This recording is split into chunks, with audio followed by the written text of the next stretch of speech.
بسم اللہ الرحمن الرحیم۔ شروع اللہ تعالیٰ کے نام سے جو نہایت مہربان بہت رحم کرنے والا ہے۔ السلام علیکم ورحمۃ اللہ وبرکاتہ۔ حضرت آمنہ کے انتقال کے 5 دن بعد ایمن آپ کو لے کر مکہ پہنچی۔ آپ کو حضرت عبدالمطلب کے حوالے کیا۔ آپ کے یتیم ہو جانے کا انہیں بہت صدمہ تھا۔ حضرت عبدالمطلب کے لیے کعبہ کے سائے میں ایک قالین بچھایا جاتا تھا، وہ اس پر بیٹھا کرتے تھے۔ ان کا احترام اس قدر تھا کہ کوئی اور اس قالین پر بیٹھتا نہیں تھا، چنانچہ ان کے بیٹے اور قریش کے سردار اس قالین کے چاروں طرف بیٹھتے تھے، لیکن رسول اللہ صلی اللہ علیہ وسلم وہاں تشریف لاتے تو سیدھے اس قالین پر جا بیٹھتے۔ اس وقت آپ کی عمر تقریباً 9 سال کے قریب تھی۔ آپ کے چچا حضرت عبدالمطلب کے ادب کی وجہ سے آپ کو اس قالین سے ہٹانا چاہتے تو عبدالمطلب کہتے میرے بیٹے کو چھوڑ دو، اللہ کی قسم یہ بہت شان والا ہے۔ پھر وہ آپ کو محبت سے اس فرش پر بٹھاتے، آپ کی کمر پر شفقت سے ہاتھ پھیرتے، آپ کی باتیں سن سن کر بے حد خوش ہوتے۔ وہ لوگوں سے کہتے میرے بیٹے کو یہیں بیٹھنے دو، میری تمنا ہے یہ اتنا بلند رتبہ پائے کہ عرب میں اس سے پہلے کسی کو حاصل نہ ہوا ہو اور نہ بعد میں کسی کو حاصل ہو سکے۔ ایک بار انہوں نے یہ الفاظ کہے، میرے بیٹے کو چھوڑ دو، اس کے مزاج میں طبعی طور پر بلندی ہے، اس کی شان نرالی ہوگی۔ یہاں تک کہ عمر کے آخری حصے میں حضرت عبدالمطلب کی آنکھیں جواب دے گئی تھیں، آپ نابینا ہو گئے تھے۔ ایسی حالت میں ایک روز وہ اس قالین پر بیٹھے تھے کہ آپ تشریف لائے اور سیدھے اس قالین پر جا پہنچے۔ ایک شخص نے آپ کو قالین سے پیچھے کیا، اس پر آپ رونے لگے۔ آپ کے رونے کی آواز سن کر حضرت عبدالمطلب بے چین ہو کر بولے، میرا بیٹا کیوں رو رہا ہے؟ لوگوں نے کہا، آپ کے قالین پر بیٹھنا چاہتا ہے، ہم نے اسے قالین سے اتار دیا ہے۔ یہ سن کر عبدالمطلب نے کہا، میرے بیٹے کو قالین پر ہی بٹھا دو، میری دعا ہے کہ یہ اس رتبے کو پہنچے جو اس سے پہلے عرب میں کسی کو نہ ملا ہو۔ اس کے بعد پھر کسی نے آپ صلی اللہ علیہ وآلہ وسلم کو قالین پر بیٹھنے سے نہیں روکا۔ ایک روز بنو مدلج کے کچھ لوگ حضرت عبدالمطلب سے ملنے کے لیے آئے۔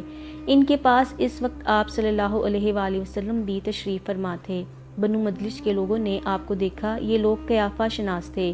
آدمی کا چہرہ دیکھ کر اس کے مستقبل کے بارے میں اندازے بیان کرتے تھے۔ انہوں نے حضرت عبدالمطلب سے کہا، اس بچے کی حفاظت کریں، اس لیے کہ مقام ابراہیم پر جو حضرت ابراہیم علیہ السلام کے قدم مبارک کا نشان ہے، اس بچے کے پاؤں کا نشان اس نشان سے ملتا جلتا ہے۔ اس قدر مشابہت ہم نے کسی اور کے پاؤں کے نشان میں نہیں دیکھی۔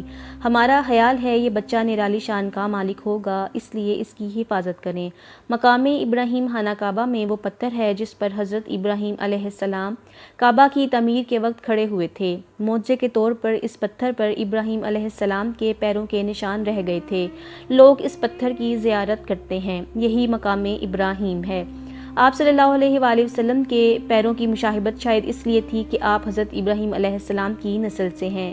ایک روز حضرت عبدالمطلب خانہ کعبہ میں حجر اسود کے پاس بیٹھے ہوئے تھے، ایسے میں ان کے پاس نجران کے عیسائی آ گئے۔ ان میں ایک پادری بھی تھا۔ اس پادری نے حضرت عبدالمطلب سے کہا، ہماری کتابوں میں ایک ایسے نبی کا ذکر ہے جو حضرت اسماعیل علیہ السلام کی اولاد میں سے ہوں گے اور وہ اسی شہر میں پیدا ہوں گے، اس کی یہ نشانیاں ہوں گی۔ ابھی یہ بات ہو ہی رہی تھی کہ کوئی شخص آپ کو لے کر وہاں آیا۔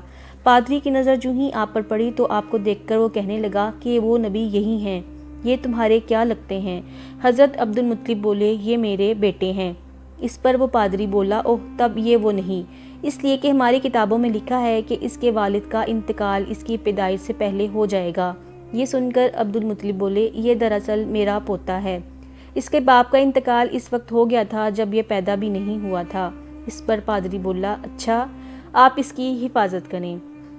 حضرت عبدالمطلب کی آپ صلی اللہ علیہ وآلہ وسلم سے محبت کا یہ عالم تھا کہ کھانا کھانے بیٹھتے تو کہتے، میرے بیٹے کو لے آؤ۔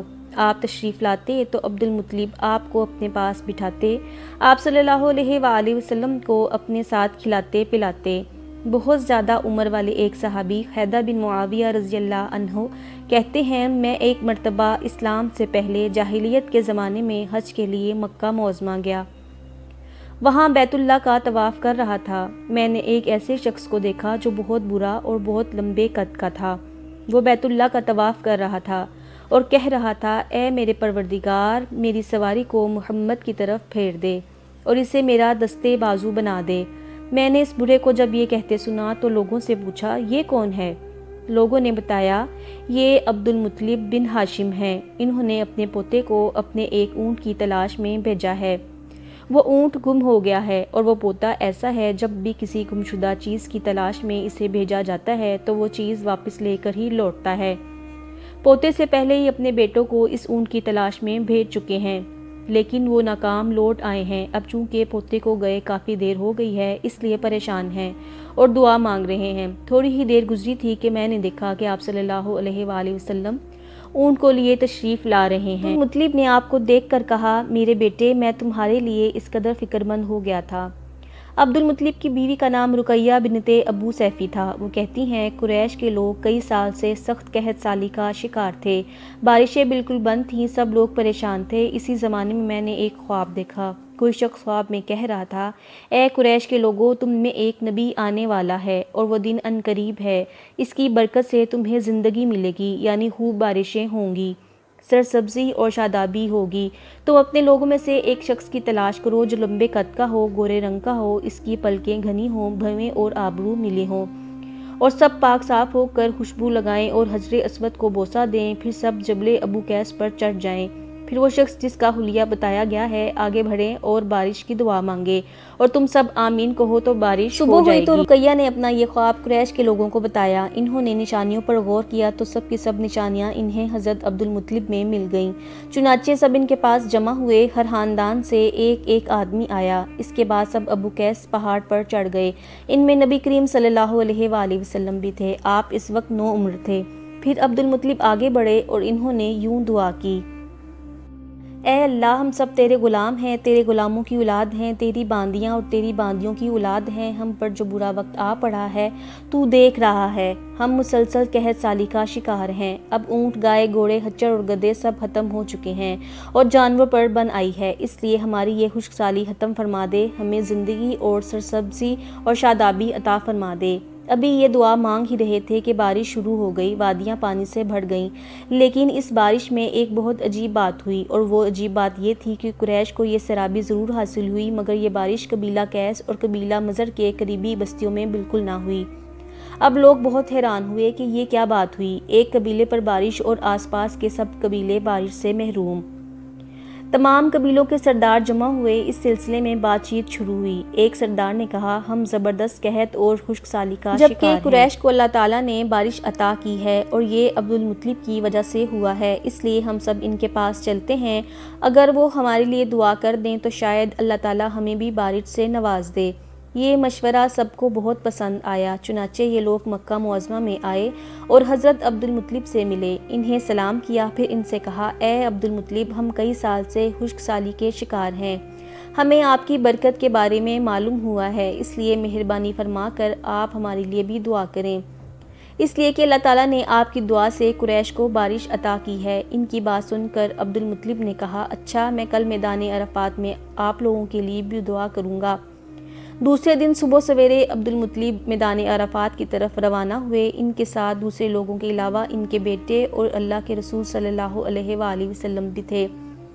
عرفات کے میدان میں عبد المطلب کے لیے ایک کرسی رکھی گئی، وہ اس پر بیٹھ گئے، نبی کریم صلی اللہ علیہ وآلہ وسلم کو انہوں نے گود میں بٹھا لیا، پھر انہوں نے ہاتھ اٹھا کر یوں دعا کی اے اللہ ہر چیز پر قدرت رکھنے والے اور ہر شے کے مالک، پالنے والوں کے پالنے والے اور مشکلات کو آسان کرنے والے، یہ قبیلہ قیس اور قبیلہ مضر کے لوگ ہیں، یہ بہت پریشان ہیں، یہ تجھ سے اپنی لاچاری اور بے کسی کی فریاد کرتے ہیں اور جان و مال کی بربادی کی شکایت کرتے ہیں، پس اے اللہ ان کے لیے خوب برسنے والے بادل بھیج دے اور آسمان سے ان کے لیے رحمت عطا فرما تاکہ ان کی زمینیں سرسبز ہو جائیں اور ان کی تکالیف دور ہو جائیں۔